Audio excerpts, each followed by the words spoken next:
Well, hey, Jason, look at that. We're in the same room together. Yes, Kathy, it is so cool. We are here. We are here, and we are here with you.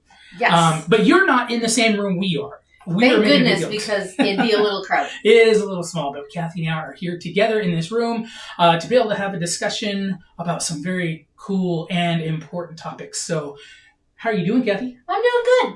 It's transportation talk time. How could I not be doing good? Yeah. And this is a really important subject. And Jason, I'm really honored that you brought this up and you decided that this was a good time to share this. Yeah.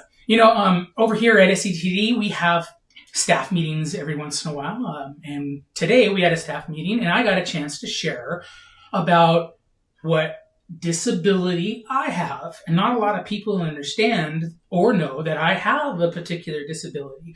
And I like sharing about it, although it is kind of uncomfortable at times, Kathy. And, sure. And it's hard to relive how I have lived with my disability over time because it's not fun. No. But I thought it was important to go ahead and have a discussion about it, to talk to our bus drivers and our other staff members about it. And really it kind of hits home a little more because I'm the one that they're looking at. But the most important thing, though, is to know that it's a disability that's not seen, Kathy. Right. And that's one of those things that as a transit district and in the transportation world and traveling around, and things are sometimes more obvious than others. And sometimes they're not apparent at all. In transportation districts and in the travel industry, there's certain things that those agencies that provide those services put into place so that everybody is able to access these services. So everybody is able to participate and be included.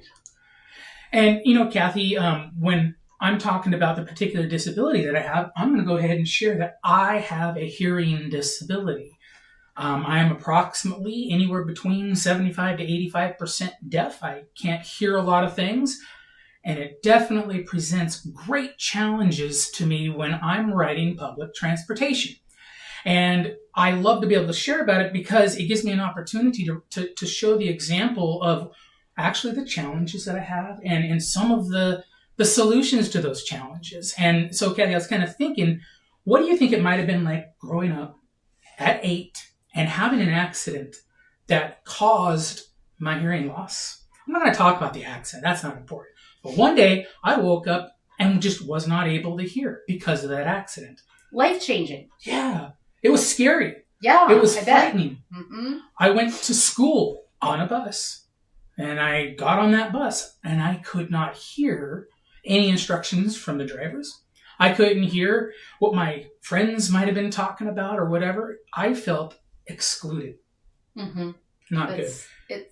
I can't imagine what that would feel like because I haven't felt that way and I have not experienced that, not being able to hear. I have experienced getting on a bus and not being able to understand a word anybody's saying. Yeah. And that's disorienting in itself, but having all the sound and, if somebody's shouting, hey, hey, hey, yeah, whatever language it's in, it's going to get your attention. Absolutely. If you can hear. Yep. And so, as I progressed, through my life, as I got older, my hearing eventually came back, but it didn't come back at full strength. And I still had several challenges that I had to overcome. Going to school, continuing to ride the bus, and you're going to notice that riding the bus is a common theme here. and ultimately, I ended up getting to a point to where in high school, riding the bus, I had missed some stops, even though I had hearing aids by that time. There were times where, and others out there who have hearing loss will understand, if you do have hearing devices, especially back in the 90s, those hearing devices were big and clunky. And if you're in high school, that's not cool. Yeah, it wasn't cool. And, so I didn't wear them a lot. And I did my best to fake getting around. But to be honest with you, I had a learning disability that was because of my hearing. I'm a fairly intelligent person, so my wife says. Thank you, hon. When she wants something from you? When she wants something from me, absolutely. But early on, it was difficult to learn, and especially when I decided not to share with people. So when I was learning how to ride the bus, ultimately in high school and now into college, being in Eugene. Everyone rides the bus in Eugene, Mm-hmm. but unfortunately, it was crazy. Now, I mentioned there was a lot of people on that bus, so that made it difficult. Mm-hmm. But I was not able to hear the stop call outs. And that was the big problem, is not being able to hear where I was going. So I was now went through a whole spectrum of emotions up to that point, and now I was just ready to give up, Kathy. Do you think I should have given up? Well, no. But I was going And to. it would have been understandable if you had. Yeah. It was a difficult, during a time when I should have been having a whole lot of fun, right? Mm-hmm. Going to football games, watching the Ducks perform and doing well. I wasn't able to really fully participate in all that because I didn't have a real good ability to hear, as we've discussed, but more importantly, getting lost all the time because I couldn't hear the stop call outs over the speakers or listen to other people try to help me out and get to where I need to go. Imagine trying to hear directions from somebody. Hey, you want to turn here at Hilliard Street? You want to go down Fifth Street? And not being able to hear anything, and then just acting like, oh yeah, I get you. Everything you're saying. No, I totally get it. Yep. And I didn't. So, Kathy, why is it important when we're looking at stop call outs on a bus? Why is it important that we as a district need to ensure that those stop call outs are being done all the time? Well, from your experience, that's one reason, but there's also it just helps people with their orientation and confidence in riding the bus, knowing they're at the right place, they're on the right route, that they are on the right track. And so there's so many people get their cues from all different areas in different places, and call outs are one of their cues that people look for so that they can be confident they're in the right place. Kathy, we when we travel train people, one of the major tenets to travel training is having people learn how to count their stops. Mm-hmm. And sometimes between your point A and your point B, there could be anywhere between 5 to, in some cases, 10 stops or more. And we ask people, you need to count. You need to, okay, I'm passing one stop, passing another stop. And then eventually it helps you keep your bearings straight. Mm-hmm. And when we can't either hear the call outs or the call outs aren't being done, you get lost. In some form. And I would say that it's also important because even if you know the route and you know where you're going and you're comfortable, and even more so if you're comfortable on that bus and on that route, it kind of, if you are hearing those, even subconsciously, the enunciator bring up the stop that's coming up, it's going to alert you to, now's the time to gather my things and get ready, because the one after that is my stop. That is so crazy when the stops surprise you. Mm-hmm. You can miss a stop pretty easily. And I don't know how many people I've seen get up. Oh, wait a minute, bus driver. Wait a minute. That was my stop. And it creates a lot of problems that happen. Once that bus driver leaves that stop, it's unsafe for them to just stop. They can't back up. Mm-hmm. So it's important for you to be able to have that ability to get ready. Mm-hmm. And the way that you do that is through information. Right. And when that information either can't be understood or isn't there, well, that creates some problems. Mm-hmm. So, we talk so often about being accessible. And this is really just one part of being accessible. We're talking about somebody with a hearing loss that is lost in a lot of cases, trying to find their way around transit. But there's many, many other forms of ways that we try to be accessible to all people with disabilities. Right, Kathy? Exactly. And Jason, that is the most important part of this to me, is that thank you for sharing with us that you have a disability and live with a disability and function with a disability.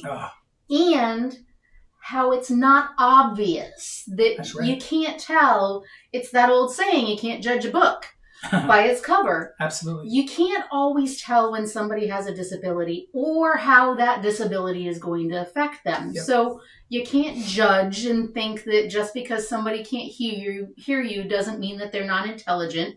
But you also can't say that just because you look at somebody and they look normal or fine to you that there isn't some underlying disability, Right. which means that the transit district, as an example, is set up to be welcoming, accommodating, and inclusive to everybody. Yep. And one of the best ways to do that is to have standards that apply so that the most amount of people are feel included, Yes. and are getting the information that they need in the way that they need it. Yeah.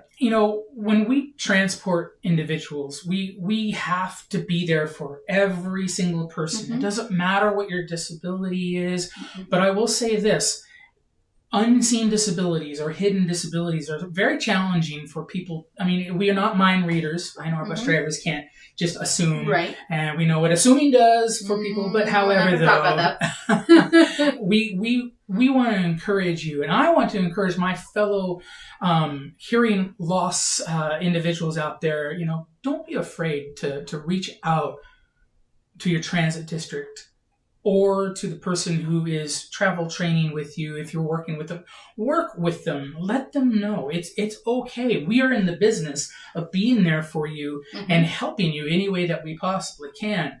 I, for the longest time, was embarrassed. I was frustrated and depressed because I had this deficiency. But I'll tell you what, since I've been doing this job, I've learned a lot. And I've learned that sometimes the best way to be able to get to where you need to go. I want to get places. I want people to be able to get to where they want to go via our bus system. And sometimes the best way to do that is to recognize it's okay to ask. It's okay to say, I need some assistance. And I would say, and I'm going to slow down my talking because I have a tendency to talk fast. I'm going to slow down my talking because one of the other important things is that language can also be a barrier. So if you don't understand what somebody's saying in English, or they're talking too quickly and you didn't digest everything that they said, if you ask for somebody to repeat something, or if they speak another language, again, don't judge a book because you don't know if the person you're speaking to can accommodate the language needs that you have. So just because my normal pattern of speech is talking really fast doesn't mean that I can't be conscious and slow down or speak in another language. Yeah, that's really good, Kathy, is we have to not only be accommodating with the things like our buses, we have ramps, we have auto enunciators that help call out the stops, some of our buses. We have a variety of things that are just really built in, but it's really nice to know that you understood maybe what you were doing might not have been received, like you say, trying to get a message across to somebody, and maybe you do speak too fast, or in some cases with hearing deficiencies, maybe you speak too low, too high, and recognizing that, and in some cases, I would imagine, or you talk to somebody when they're not facing you. It's like I can't hear you, right? So thank you, Kathy, for showing that example, and I think it's important for those of us out there in Facebook world and YouTube land who are watching us right now to recognize maybe there's somebody in your life who has any disability, and it is important for you to recognize that. It's important for you to do what you can, if you know, and do the things that you can to be as welcoming to them in whatever service that you do. It could be bus, you can be working at the local cafe, it doesn't matter. Do everything that you can possibly do to help those with a disability feel welcome, feel like they are equal, that they're able to access the same places you can. We take it for granted sometimes, don't we, when things are just seemingly easy, when we forget that there's a whole population out there that could use a little extra help. Well, and I would say, I know that I'm pretty good at making up stories in my mind of why I can't. And so I would also encourage all of you out there that have maybe made up a story about why you can't ride the bus because you can't hear the stop enunciators. That's right. Because there's no way you can make the steps up the stairs on the bus, because you don't speak enough English, because you're English accent is something that other people aren't going to understand you. Mm-hmm. All of those things are challenges that can be overcome. Absolutely. And that frequently, such as that you can't make it up the stairs of the bus, we have tools that will help you overcome those obstacles. Indeed. The buses have lifts where they kneel down and then it's flat to go walk in. There's all kinds of technology. Absolutely. Yep. Mechanics, engineering that has helped us overcome those challenges. And we want to make sure that you know that Kathy and I are both here for you. If you are going through that journey, as I did when I was younger, and as there's somebody out there right now going through the journey of trying to figure out how to get around with a disability, hidden or seen, right? We are here for you. We want to make sure that you know that you can call us, you can email us, or you can even comment below. Right down there. Right now. Yeah, absolutely. Yep. We read those comments. And if there is a comment in there that needs addressing, we will do that. We will. And if you want to comment on there and just say, hey, I'm going to reach out to you or reach out to me, we can reach back. Absolutely. That's the most important thing that you just mentioned that right there. You hit it right in there. We will reach back out to you and do what we have to do to ensure that you're helped in whatever scenario that you're in. So, Kathy, I can't believe it. I mean, we talked about probably one of my most important issues that I grew up with, and it helps so much to be able to bring that out and have a discussion with all of you out there, but especially with you right here. Just awesome having a good discussion with you about it. And please know that it's okay. Everything is fine. You're okay. If you want to bring that out and come talk to us, we can help you with maybe understanding how to access, especially transit a little better, but we'll help you access whatever you need to access down the road. Yep. So please know that we do care. And Kathy, we are coming to the end of the show. I don't know how we do it. Fast. Boom. Yeah. So here we are. Have a great Friday, rest of your Friday, a great weekend. I'm understanding it's supposed to be halfway decent. Dry at least. They're saying it's supposed to be dry. It's supposed to be dry. Cold is okay. Dry that's okay in my book. Well, it's always a pleasure with Transportation Talk, spending time with not only my co-host here, Kathy, and the people that are out there listening to us and watching us. So thank you all very much for all your support. Don't forget, share this video if you're watching it. Maybe even comment. Share, comment. Yeah. Throw us a thumbs up. Yeah. We love all those things. Yep. Give us a little shout out. Talk to people about us. It helps. About Transportation Talk. Absolutely. We love it and we want to spread the word. Yep. Y'all have a good week.